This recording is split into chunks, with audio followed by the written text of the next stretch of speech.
और जॉइंट्स में इस हद तक प्रॉब्लम लोगों को हो रहा है, लेकिन अब बच्चों को दिक्कत हो रही है, कम उम्र में दिक्कत हो रही है, जॉइंट की समस्याएं बहुत ज्यादा आ रही हैं। हम दूध का सेवन धीरे धीरे करते कम करते जा रहे हैं। हमारा बाहर निकल के स्पोर्ट्स खेलना बच्चों में वो सब भी खत्म हो गया है। कल लोग कहते हैं वीगन डाइट, मतलब आप दूध लीजिए ही नहीं।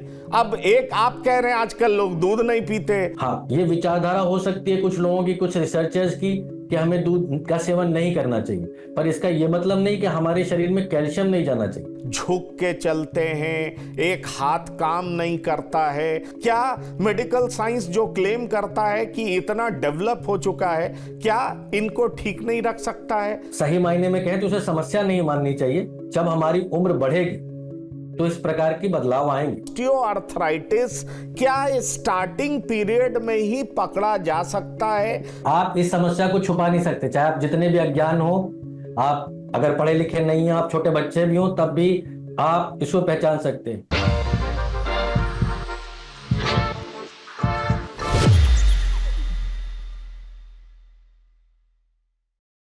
नमस्कार, मैं हूं पंकज कुमार।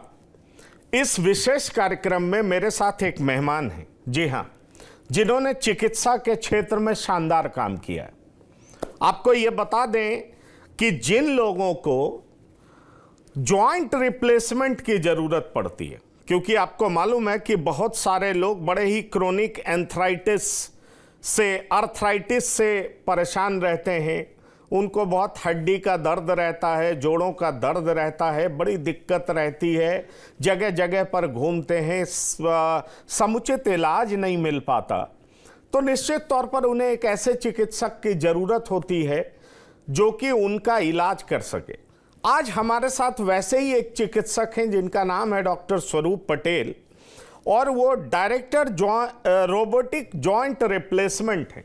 मतलब जॉइंट रिप्लेसमेंट किस प्रिसीजन के साथ किया जाए, कितना परफेक्शन के साथ किया जाए, इसमें इनकी मास्टरी है।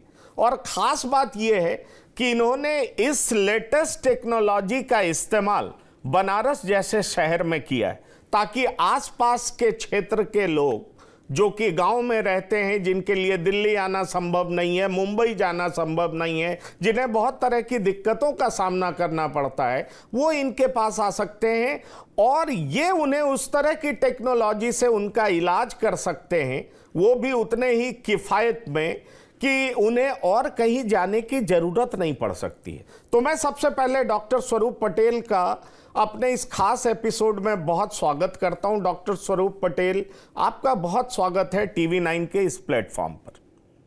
धन्यवाद। Thank you.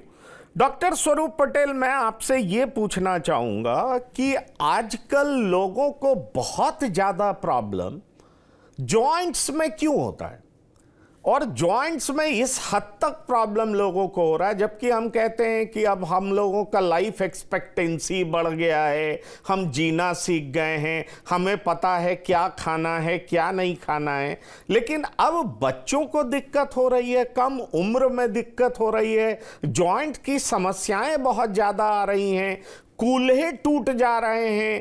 तो इतने तरह की प्रॉब्लम्स लोगों को हो रही है। और हम कहीं भी, क्योंकि अगर मैं बात करूं दिल्ली में, तो लोग अलग अलग हॉस्पिटल में चक्कर काटते दिखते हैं और उनको हमेशा लगता है कि उनकी जो परेशानी है उनसे उनको निजात नहीं मिल पा रहा।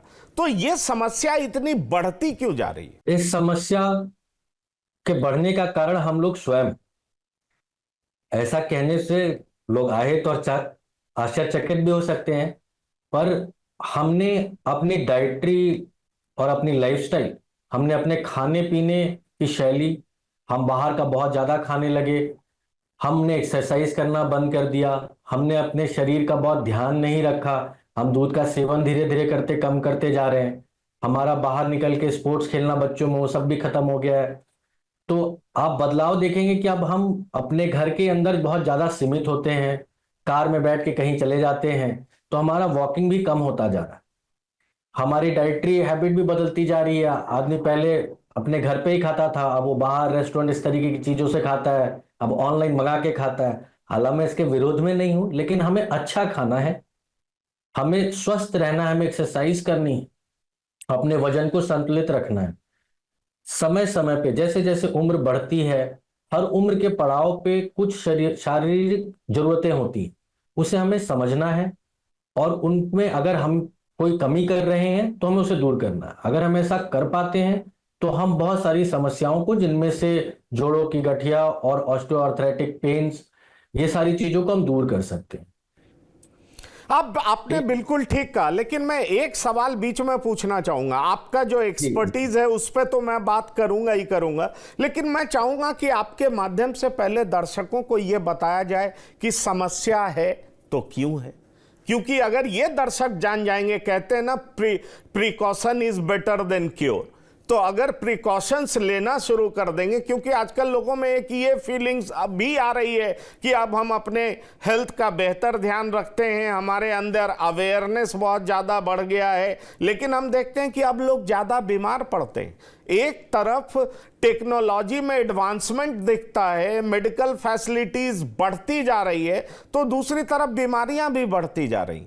तो मैं इसीलिए आपसे यह सवाल कर रहा था कि बहुत तरह का कंफ्यूजन भी तो हमें इंटरनेट के माध्यम से, अलग अलग लोगों के माध्यम से हमारे अंदर फैल जाता। आजकल लोग कहते हैं वीगन डाइट, मतलब आप दूध लीजिए ही नहीं।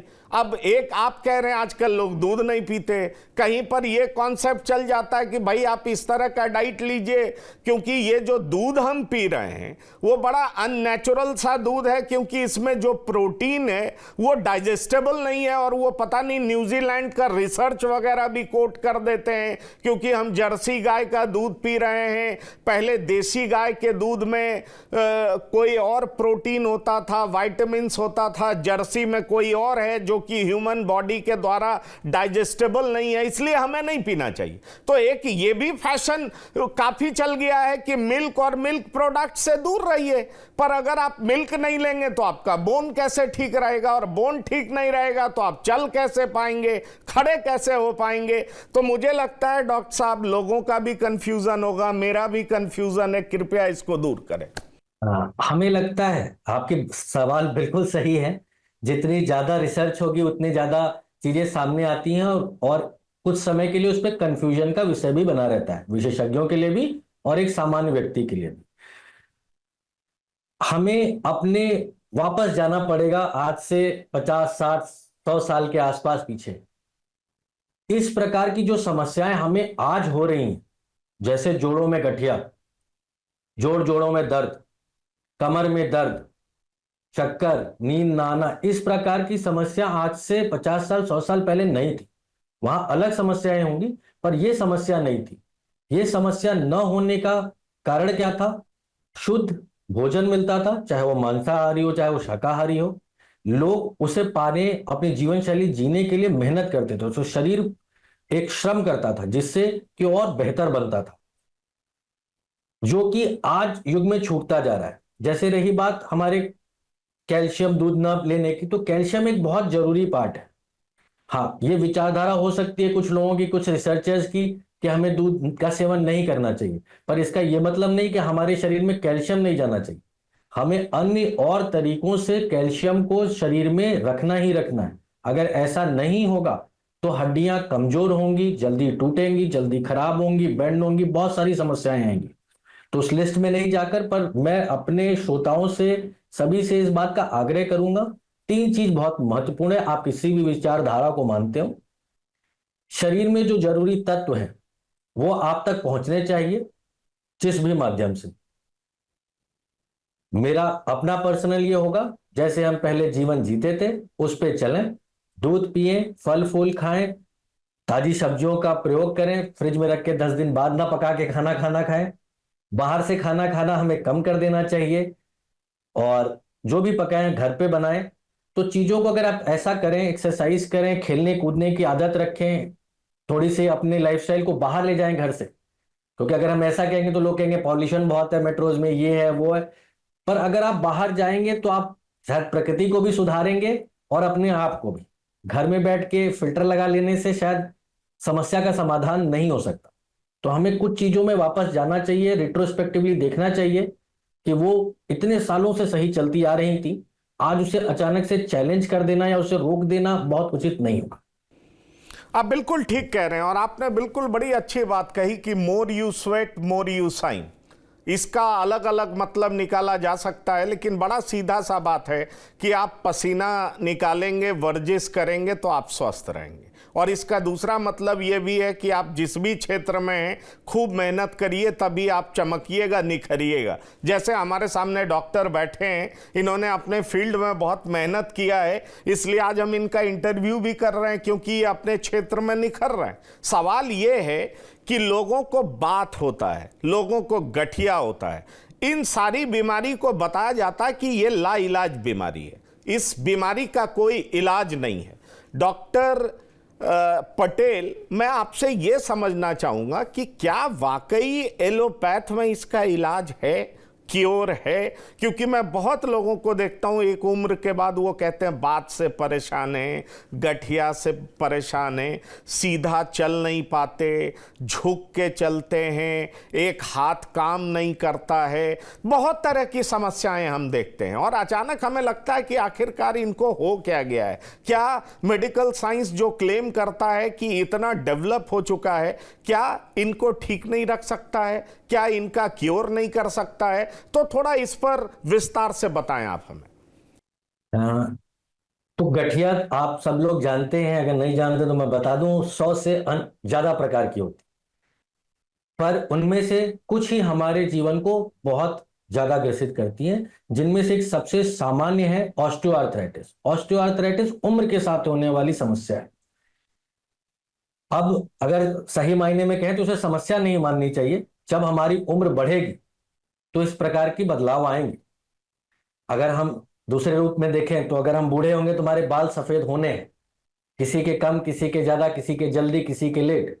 तो अगर हम उसे एक प्रॉब्लम की तरह देखेंगे तो यह उचित नहीं होगा।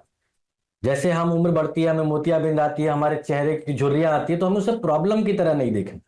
वो एक एज के साथ ये चीजें आनी है। प्रॉब्लम तब है जब वो दर्द के साथ एसोसिएट हो जाती है। दर्द हमारे शरीर में गलत चीज नहीं है, वो एक संकेत है जो बताता है कि आपको अब इस समस्या के लिए कुछ करना चाहिए। तब वो समस्या बनती है और उसको करने के लिए जागरूक होना पड़ेगा, डॉक्टर से मिलना पड़ेगा। उम्र के साथ होने वाली समस्याएं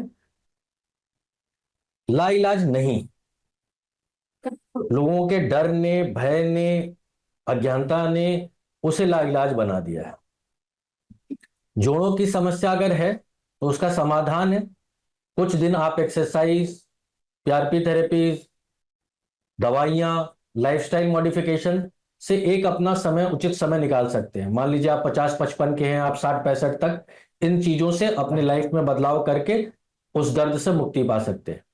परंतु अगर आपकी समस्या और बढ़ जाती है तो फिर उसमें जॉइंट रिप्लेसमेंट जैसी चीजों के रास्ते हैं। इतना हमने जो टेक्नोलॉजी के फील्ड में आगे बढ़े हैं वो मेडिकल साइंस में भी आई है। अब इस प्रकार के जोड़ हैं जिनकी लाइफ बहुत ज्यादा है, हाई फ्लेक्स डिजाइन है कि आप सब कुछ कर सकते हैं, नीचे बैठने से ज्यादा उठना, दौड़ना, भागना, बाइक चलाना, सब कुछ। पर मैं इस पर आता हूं, मैं बिल्कुल आता हूं, लेकिन मैं चाहूंगा कि आपने जो बताया ऑस्टियोआर्थराइटिस गठिया का एक प्रकार है जो कि बड़ा कॉमन है और इसमें लोगों को दिक्कत ज्यादा होती है। मैं चाहूंगा कि आप हमारे दर्शकों को यह बताएं कि इसका सिम्टम्स क्या है। अगर ये शुरुआती स्टेज में ही पकड़ लिया जाए तो क्या इसका पूरा क्योर संभव है?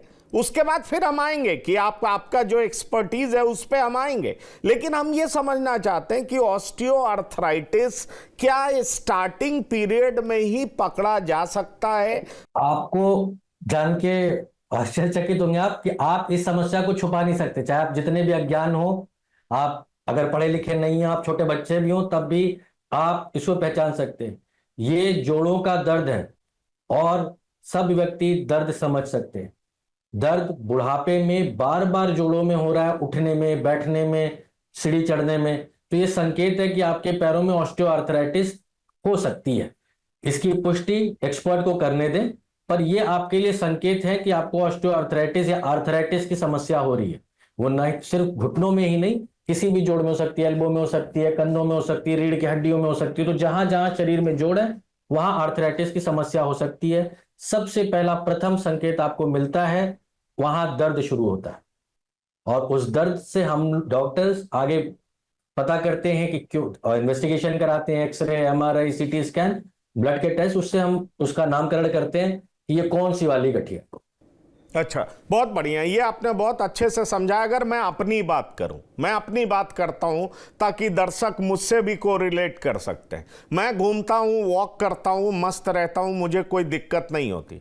लेकिन कई बार जब मैं नी को टच करता हूं, उसको ऐसे जैसे अपने हाथ से ही ठोकने की कोशिश करता हूं या टच करता हूं थोड़ा जोर से, तो हल्का पेन जैसा फील होता है। ये क्या बीमारी हो सकता है? क्या ये इसलिए हो रहा है कि हमने बायोलॉजी में पढ़ा था उम्र बढ़ती जाती है तो साइनोवियल फ्लूइड की कमी हो जाती है, उस वजह से होता है, सूखने लगता है? या ये भी कोई बीमारी का इंडिकेशन है कि अगर आप किसी जोड़े, किसी जॉइंट को टच करते हैं और वहां पर आपको पेन आता है, तो ये भी किसी बीमारी का इंडिकेशन है?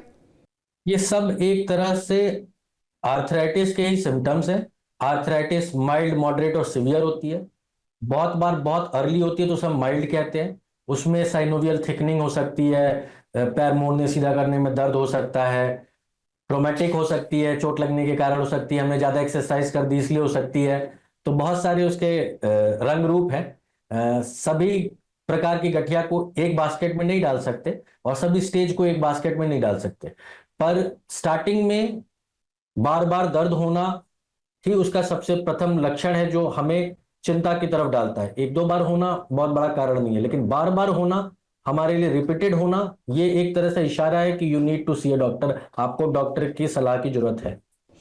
तो एक बात मैं अपने दर्शकों को आपके हवाले से यह बता सकता हूं कि दर्शक, आपको अगर किसी भी जॉइंट में थोड़ा भी पेन हो रहा हो और बार बार पेन हो रहा हो, तो निश्चित तौर पर आप अपने चिकित्सक के पास जाएं, उनसे सलाह मशविरा करें, इसको बिल्कुल इग्नोर ना करें, क्योंकि अगर ये ज़्यादा बढ़ेगा तो आपके लिए ज़्यादा समस्या कर सकता है, आपके लिए ज़्यादा दिक्कत कर सकता है। इसलिए थोड़ा भी पेन हो और बार बार हो तो निश्चित तौर पर आप अपने आसपास के डॉक्टर के पास जाएं, उनसे सलाह लें, इसको बिल्कुल नज़रअंदाज ना करें। और एक बात मैं आपको बताना चाहूँगा, क्योंकि डॉक्टर पटेल हमारे साथ हैं और ये हमारे साथ बनारस से जुड़े हुए हैं, इन्होंने बहुत ज़बरदस्त काम किया है, बहुत सारे लेटेस्ट टेक्नोलॉजी के सहारे ये हड्डी का इलाज करते हैं, जॉइंट रिप्लेसमेंट करते हैं। और इसकी बड़ी वजह यह है कि नए टेक्नोलॉजी के सहारे ऑपरेशंस में परफेक्शन बहुत ज़्यादा होता है,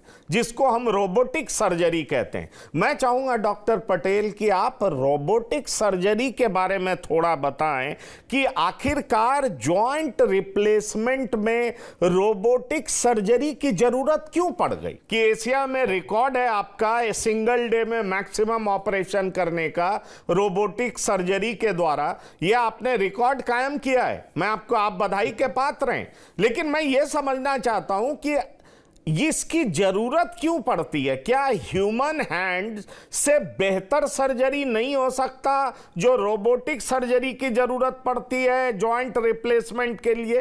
रोबोटिक सर्जरी या रोबोट का कहीं पे भी इस्तेमाल या इस तरीके की टेक्नोलॉजी का इस्तेमाल हम इसलिए करते हैं कि हम परफेक्शन ला सकें। जैसे जोड़ तो ह्यूमन भी सकता है, लेकिन हम कैलकुलेटर का प्रयोग करते हैं। लिख हम सब सकते हैं, लेकिन हम कंप्यूटर और टाइपराइटर इस तरीके का प्रयोग करते हैं। तो समय के साथ चीजें इवॉल्व होती हैं, हमारा साइंस टेक्नोलॉजी बढ़ता है, हम उसे अपने लाइफस्टाइल में भी लेकर आते हैं, जैसे कि हम मेडिकल साइंस में उसे लेकर आए, ताकि जो कार्य हम कर रहे हैं उसे और परफेक्शन मिल सके। जब परफेक्शन, जैसे अगर और साधारण में बात करूं, अगर मैं एक लाइन खींचता हूं तो 1000 बार अगर लाइन खींचूंगा तो 1 मिलीमीटर की फर्क हो सकती है, हालांकि मैं जीवन भर से खींच रहा हूं। पर अगर यही कार्य मैं रोबोट के द्वारा करूं तो उसमें वो 1 मिलीमीटर का भी फर्क नहीं होगा।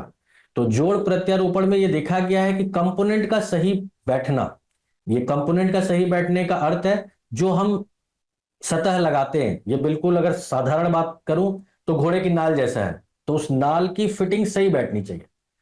तो जो कंपोनेंट हम लगाते हैं, फीमर कंपोनेंट, टिबियल कंपोनेंट, उसका कट सही होना चाहिए, वो सही एंगल में प्लेस होना चाहिए। उससे जोड़ के ऊपर दबाव कम पड़ता है, उससे उस जोड़ की लाइफ बहुत बढ़ जाती है। रोबोट हमें एक और चीज का फ्रीडम देता है कट्स के साथ साथ, कि हमें जो मांसपेशियों को संतुलित करना होता है, क्योंकि आप देखेंगे तो लोगों के पैर टेढ़े होते हैं, टेढ़े होते जाते हैं, इसलिए ही हम जॉइंट रिप्लेसमेंट की तरफ बढ़ते हैं, क्योंकि वो आखिरी रास्ता होता है। तो जब इस प्रकार के समस्याएं होती हैं तो रोबोट हमें बहुत कम मैनिपुलेशन के साथ, बहुत कम छेड़खानी के साथ सबसे बेस्ट रिजल्ट देने का कार्य करता है।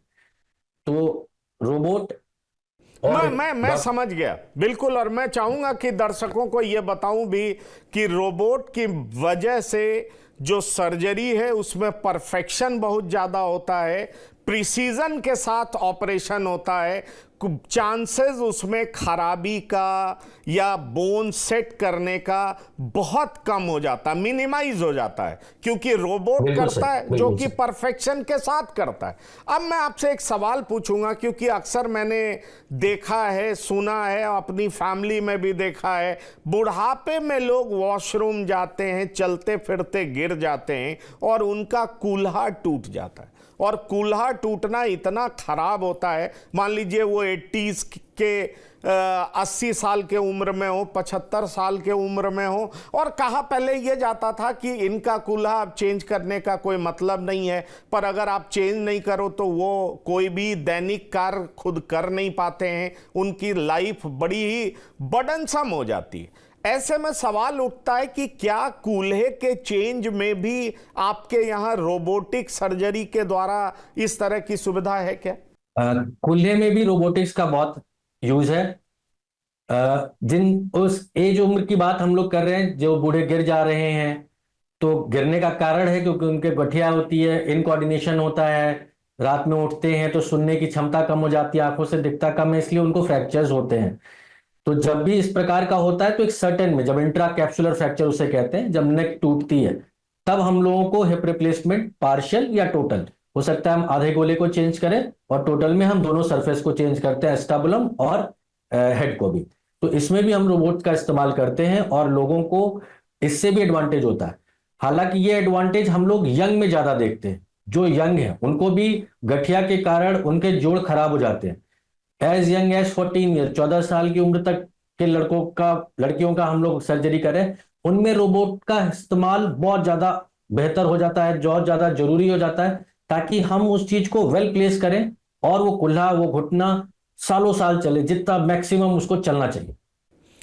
सालों साल चले, मैक्सिमम चलना चाहिए। तो क्या ऐसा होता है कि आप रोबोट के साथ सर्जरी करते हैं तो वो बिल्कुल नॉर्मल हो जाता है, मतलब वो बच्चा, एडल्ट या बूढ़ा सही तरीके से अपना दैनिक कार्य कर सकता है, चल सकता है, उसके पास जो ओरिजिनल चीजें थी, जो बॉडी पार्ट्स था, वो हट भी गया और अब आपने रोबोटिक सर्जरी किया है, तो क्या कोई डिफरेंस मालूम होता है? कुछ स्टिफनेस रहता है, कोई तरह की दिक्कत रहती है? जी, जब आइडियल टाइम हो, अगर हम तब सर्जरी कराते हैं तो उसके रिजल्ट बहुत ही बढ़िया, उम्दा। हमारे समाज में, घर परिवार में बहुत सारे लोगों हैं जिनका जॉइंट रिप्लेसमेंट हो चुका है, अगर वो आपको बताएंगे नहीं तो आप पहचान नहीं सकते, पकड़ नहीं सकते कि उनका कोई कुल्हा या घुटना हमने बदला है।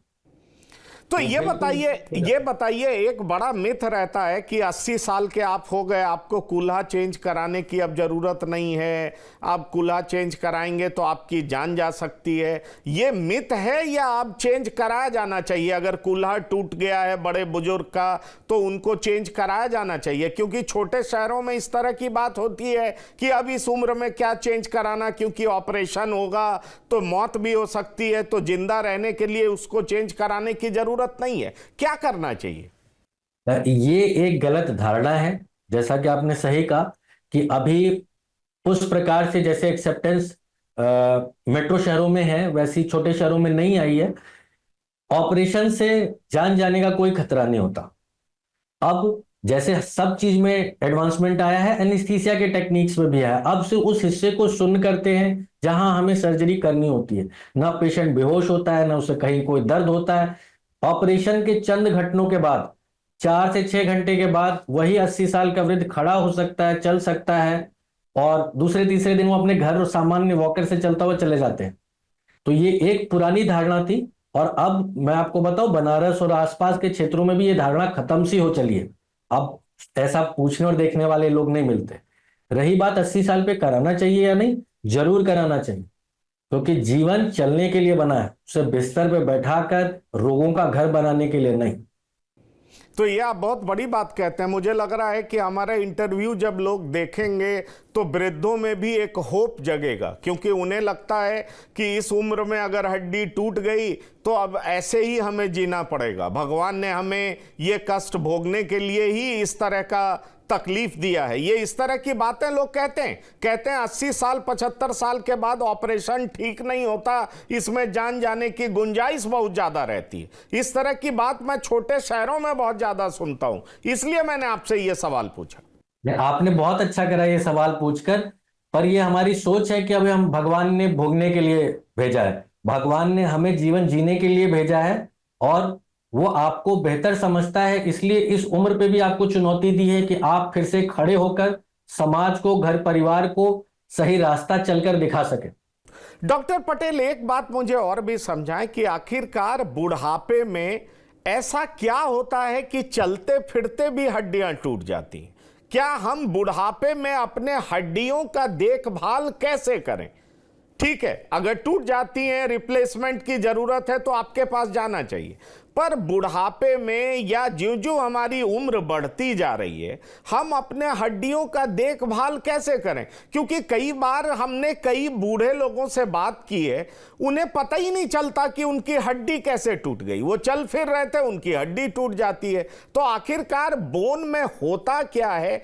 कौन सा ऐसा बायोलॉजिकल चेंज होता है, या बुढ़ापे में कौन से मिनरल्स की कमी हो जाती है जिस वजह से चलते फिरते उनकी हड्डियां टूट जाती हैं? बुढ़ापे में हमें ऑस्टियोपोरोसिस जैसी समस्या होती है। ऑस्टियोपोरोसिस क्या है कि हमारे कैल्शियम हमारे शरीर से निकलने लगते हैं, और जो हमारी हड्डी ठोस थी अब वो लूज स्पंजी हो जाती है। जैसे आप समझे एक लकड़ी जो बहुत बढ़िया थी, पर उसे दीमक ने खा लिया तो वह कमजोर हो गई, अब वो लोड नहीं ले पाती, थोड़ी सी भी बेंडिंग हुई, गिर गए तो टूट जाती। फीमेल्स में ये समस्या बहुत ज्यादा है। मीनोपॉज के बाद तकरीबन 60-65 के बाद उनमें हड्डियों की ऑस्टियोपोरोसिस बहुत ज्यादा होती है, और जैसा कि आप जानते हैं बहुत कम औरतें अपना ध्यान रख पाती हैं, वो अपने बच्चों में, घर परिवार में बिजी रहती हैं और अपना ध्यान बहुत कम रखती हैं। और सही से ध्यान न रख पाना, कैल्शियम विटामिन न लेना, इससे हड्डियां और कमजोर होती जाती हैं बढ़ती उम्र के साथ। बैलेंस खो देने के साथ, कहीं टकरा जाने से के साथ, फिसल जाने के साथ जैसे ही गिरती है और उनकी हड्डियां टूट जाती। तो इसका सबसे सरल बचाव का रास्ता है सुबह आधा घंटा, सर्दियों का मौसम आने वाला है, आधे घंटे सुबह बैठें, ताजी धूप लें, एक्सरसाइज करें, कैल्शियम लें, किसी भी प्रकार में लें। और हमें लगता है कि अभी भी बहुत सारे लोग दूध पीते हैं और उन्हें पीना चाहिए, मैं इसका कहीं से विरोधी नहीं हूं। कैल्शियम दूध पिए और अपना ध्यान रखें। अगर आपके कुछ भी समस्या आपको लगती है तो आप उसे छुपाइए नहीं, उसे एक्सप्रेस करिए अपने घर परिवार, बेटों बच्चों से, ताकि हम उसमें और आपकी मदद कर सकें और हड्डी फ्रैक्चर जैसी समस्याओं को बचा सकें। चलिए, आपने रिकॉर्ड कायम किया बनारस में, एक दिन में रोबोटिक सर्जरी का रिकॉर्ड कायम किया हुआ आपने। पर मैं एक सीधा सा सवाल पूछूंगा, क्योंकि छोटे शहर के लोगों की ये जेन्युइन समस्या होती है, और मुझे लगता है ये वीडियो जो देखें उनको ये जानकारी तो हो, क्योंकि रोबोटिक सर्जरी ये क्रांति ला चुका है जॉइंट रिप्लेसमेंट में, और इस क्रांति को लाने में आपकी भी बड़ी भूमिका है। क्योंकि मुझे लगता है बनारस से बहुत ऐसे छोटे छोटे शहर और गांव जुड़े हैं जहां के लोग आकर के और इस सिस्टम का फायदा ले रहे होंगे। मेरा सीधा सवाल है कि क्या ये रोबोटिक सर्जरी ज्यादा एक्सपेंसिव होता है? क्या आम लोगों की पहुंच से ज्यादा एक्सपेंसिव है क्या? बिल्कुल ऐसा नहीं है, ये कुछ हजार रुपए ही ज्यादा पड़ सकता है। और आप जानते हैं कि ये उत्तर प्रदेश का पहला रोबोट हम लोगों ने लगाया था। इस मकसद से लगाया था कि उस जो सुविधाएं दिल्ली, बॉम्बे, इस तरीके की मेट्रो सिटीज में मिल रही हैं वो बनारस और उत्तर प्रदेश के लोगों को भी मिले। बहुत मिनिमम कॉस्ट, या आप समझे बिल्कुल ना कॉस्ट के बराबर हम उसे रखते हैं। हम अपने सभी मरीजों को इस बात के लिए प्रेरित करते हैं कि आप रोबोटिक टेक्नोलॉजी का फायदा उठाएं, और जहां तक हमसे होता है हम उसे करीब करीब फ्री रखते हैं। जहां वो हमारी कुछ मजबूरियां आती है, लेकिन वो पैसा बहुत ज्यादा नहीं है, वो कुछ चंद हजार रुपए ही एक्स्ट्रा है। चलिए, तो मुझे लगता है कि इस लेटेस्ट टेक्नोलॉजी के जरिए आप परफेक्शन के साथ लाखों लोगों का इलाज कर रहे हैं। और बनारस जैसा शहर जो कि कई गांवों से जुड़ा है, छोटे छोटे शहरों से जुड़ा है, तो जो भी ये हमारा वीडियो देखेंगे उन्हें अगर इस तरह की दिक्कत होगी, चाहे वो 80 साल के हों, चाहे 40 साल के हों और चाहे 14 साल के हों, तो उनके भीतर जरूर होप जगेगा कि हर तरह की बीमारी का इलाज है। और अगर ऑपरेशन की भी जरूरत है तो वो पूरे परफेक्शन और प्रिसीजन के साथ हो सकता है। उसके लिए दिल्ली बॉम्बे जाने की जरूरत नहीं है, ये बनारस में ही संभव है। क्या मैं सही कह रहा हूं डॉक्टर पटेल? आप बिल्कुल सही हैं, आप बिल्कुल सही हैं। आप अपने तरफ से कुछ दर्शकों को कहना चाहेंगे? विश्व आर्थराइटिस दिवस आ रहा है, वो 12 अक्टूबर को हम लोग मनाते हैं। इस साल का उनका थीम है कि जागरूक बने और अपनी समस्याओं को अपने डॉक्टर से सलाह मशुरा करके बेहतर रिजल्ट पाए। मैं टीवी 9 के माध्यम से सभी लोगों को कहना चाहूंगा, अपनी समस्याओं को छुपाएं नहीं, आप उसे बार बार एक्सप्रेस करें, अनेकों लोगों से एक्सप्रेस करें, पर तब तक चुप ना बैठे, तब तक शांत ना बैठे जब तक आप समस्या का 100% सोल्यूशन ना पालें। तो अगर आप कोशिश करेंगे, हम लोग आपकी पूरी मदद करने के लिए हैं।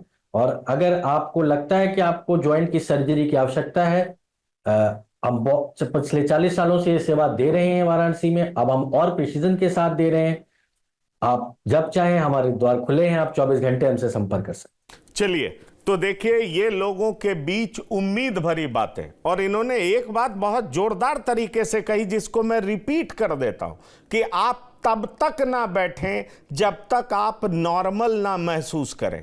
मतलब अगर आप बीमार हुए भी हैं तो उसका पूरा इलाज संभव है, और पूरा इलाज विद परफेक्शन संभव है, विद प्रिसीजन संभव है। मतलब अगर आपको जॉइंट रिप्लेसमेंट की भी जरूरत पड़ेगी, किसी भी तरह की आर्थराइटिस है, तो पहले से आप चौकन्ने रहें। थोड़ा भी दर्द हो रहा है और बार बार हो रहा है तो अपने आसपास के डॉक्टर से सलाह मशविरा करें। लेकिन अगर ये दर्द कंट्रोल नहीं हो रहा है तो आप बिल्कुल ना घबराएं। आप ये समझ लें कि हर बीमारी का इलाज है। अगर जॉइंट रिप्लेसमेंट की भी जरूरत है तो वो पूरे परफेक्शन के साथ संभव है। इसके लिए बनारस भी आप जा सकते हैं। डॉक्टर पटेल हमारे साथ हैं। इनको एशिया में इन्होंने ख्याति प्राप्त की है, इन्होंने बहुत सारे ऑपरेशन किए हैं और एक दिन में इतने रोबोटिक सर्जरी इन्होंने किया है कि इन्होंने रिकॉर्ड कायम किया है। और जिस दावे के साथ कह रहे हैं कि किसी भी तरह के आर्थराइटिस का इलाज ये कर सकते हैं और महज कुछ हजार रुपए में करते हैं, बहुत ज़्यादा खर्चा भी नहीं है, तो ये भी एक बड़ी बात कह रहे हैं।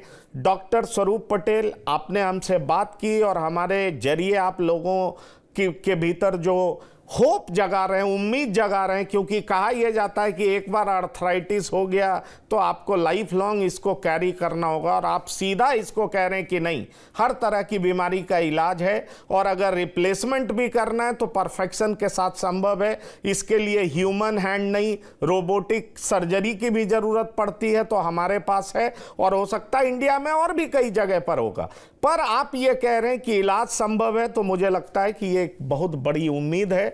लोग जो इस वीडियो को देखेंगे निश्चित रूप से लाभान्वित होंगे। और आपने जो प्रिकॉशन लेने की बात कही है, मुझे लगता है उसका भी लोग ध्यान रखेंगे कि किस तरीके से कैल्शियम का अपने डाइट में लें। और जो बड़े बुजुर्ग हो रहे हैं उनमें ऑस्टियोपोरोसिस की गुंजाइश बहुत ज़्यादा है, तो कैसे अपने बोन का ध्यान रखें जिससे कि उनका बोन बुढ़ापे में टूटे नहीं, और इनकेस अगर कोई दिक्कत है तो उसका इलाज कैसे करें। इस सारी जानकारी आपने दी, इसके लिए डॉक्टर स्वरूप पटेल बहुत बहुत धन्यवाद और शुक्रिया। तो टीवी 9 से बात करने के लिए आपका बहुत बहुत धन्यवाद और आभार। तो ये थे डॉक्टर स्वरूप पटेल, जिन्होंने पूरी जानकारी दी कि जॉइंट रिप्लेसमेंट किस तरीके से रोबोटिक द्वारा किया जा सकता है और किसी भी तरह के आर्थराइटिस का इलाज संभव है। तो निश्चित तौर पर आप इस वीडियो को देखें और साझा करें, शेयर करें, ज़्यादा से ज़्यादा लोगों में फैलाएं, ताकि इस बीमारी को लेकर के तमाम जो भ्रम है वो दूर हो सके।